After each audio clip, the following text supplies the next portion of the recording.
Hello and welcome to Clay to Canopy, the show where I attempt to make just about everything from the ground up. Today I am going to be finally taking on the Cat Activity Center. So come on, let's do this.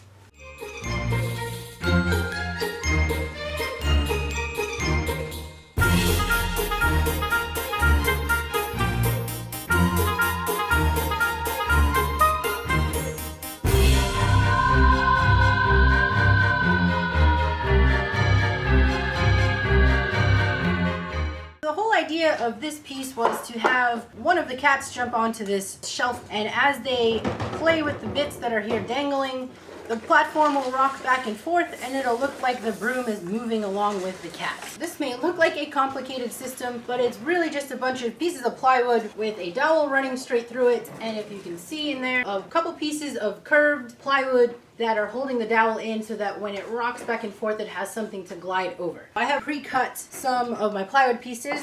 As I said in an earlier video, I wanted to cut this back because I didn't want you to have this platform visible when the cat's on here, so I actually made this a little bit lower so it'll have a higher back than this piece here, and this should be more of an invisible line that the broom will slide back and forth on. So the next move I have to make is to deal with getting this mechanism that I'm going to be putting in underneath with the dowel's placeholder, which is basically just going to be a piece of plywood with a hole drilled through it and a little bit of a curve for the top platform to rock back and forth.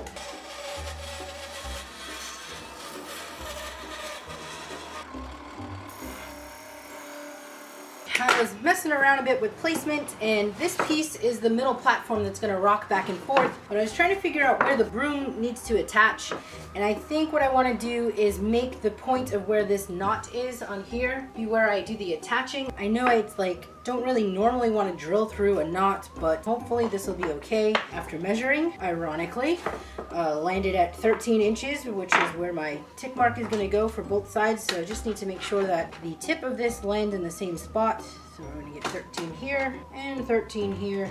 I will do my double glue with the little bit of super glue to give it a quick hold, use the wood glue to do the permanent hold.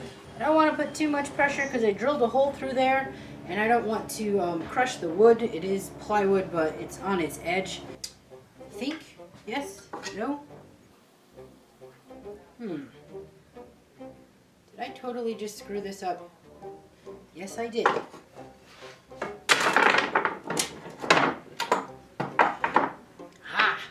There's supposed to be one of these in the center. All right, Diana, it's gonna be one of those days, huh?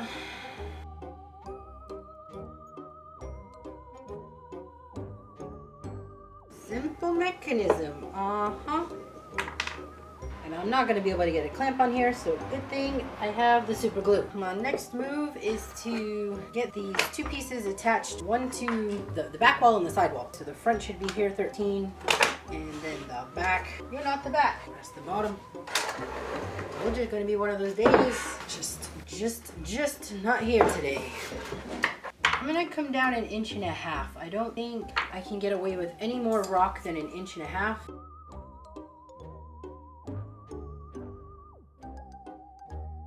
Alright, it's been a couple days. The glue is hopefully dry enough for me to rig this thing up. I do need to drill through the front hole. Bits could use some sharpening, but I don't have time for that.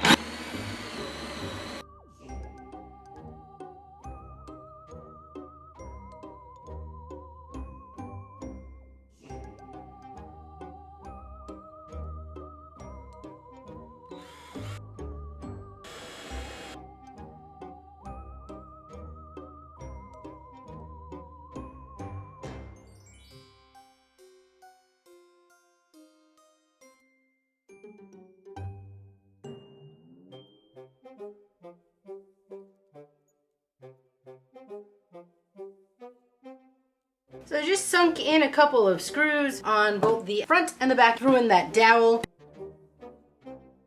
I need to fix the broom onto this front dowels, and then I have some cat toys to make to go on top of it, and it will be completed.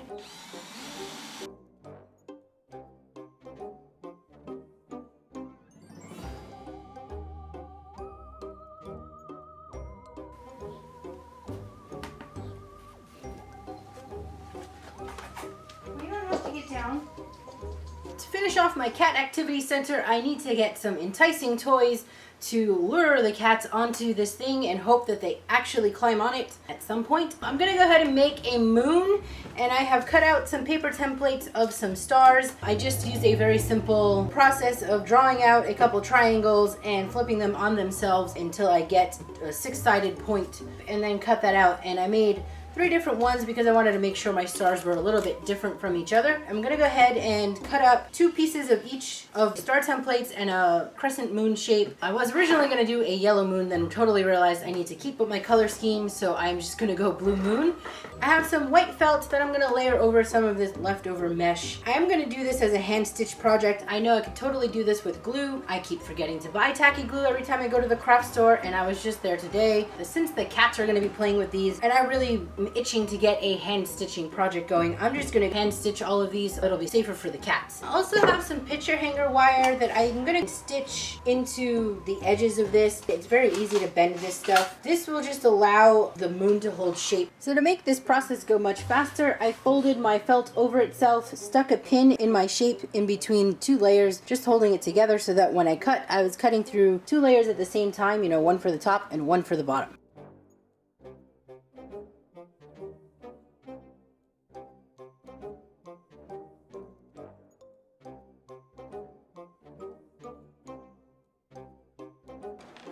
I'm gonna throw a couple stitches on to keep this wire in place, and then I will go ahead and stitch the whole thing up.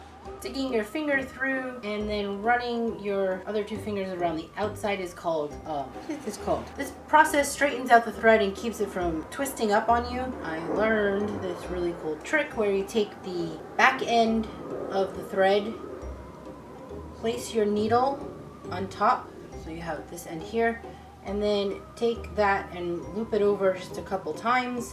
Pinch the knot in between your fingers and then hold the knot while you pull the thread, and then it will create an instant knot at the end. Of course, I had a jacked up piece there, but something really therapeutic about hand stitching to me. I've always loved hand stitching. Bleeding the thread. I believe it's called bleeding, with that process of running your fingers through it. Knew it would come to me. Check my old textiles notes from years and years ago from taking that class in junior college. I have successfully tacked in place my wire all around this moon. So this moon is going to be dangling here like this sideways. I'm going to have to rig up something for it to come off, kind of like a mobile. But I want to have some ribbony things here enticing the cats. So I'm just going to take some of these leftover scraps and cut them into some strips so I can dangle it from the bottom end.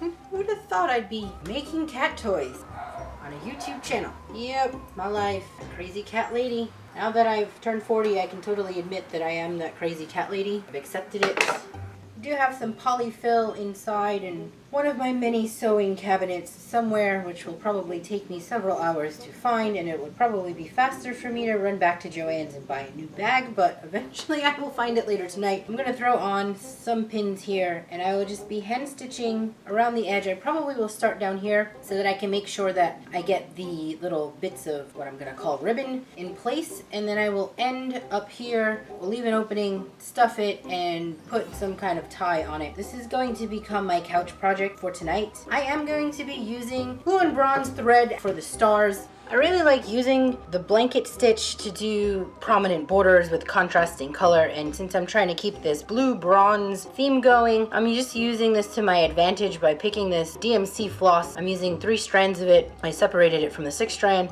and then just doing this blanket stitch around the edge to attach them. I was gonna put bells inside of these, but my cats don't tend to like toys that have bells that are inside of them. Every cat is different, so if your cat is into bells, then you should by all means put bells inside of them. My cats like to play with bells on their own, but not necessarily inside stuffed things that jingles. They do like soft little plush things that they can bat around. I think these stars will also be a winner. These are very similar to the Christmas ornaments that I make for them for their Christmas tree every year. I should say the Christmas tree. I only have one, and my Christmas tree is definitely a cat-oriented Christmas tree because they are my babies. Alright y'all, I am finished with this cat activity center. It is left to be determined whether or not this is going to be a success. I will probably not be able to tell until I get it mounted and see if there are any takers on climbing on top of it and playing with it. I'm gonna call it here. I hope you enjoyed this video. Please like, share, and subscribe if you haven't done so already, and stick around to watch some more Halloween fun.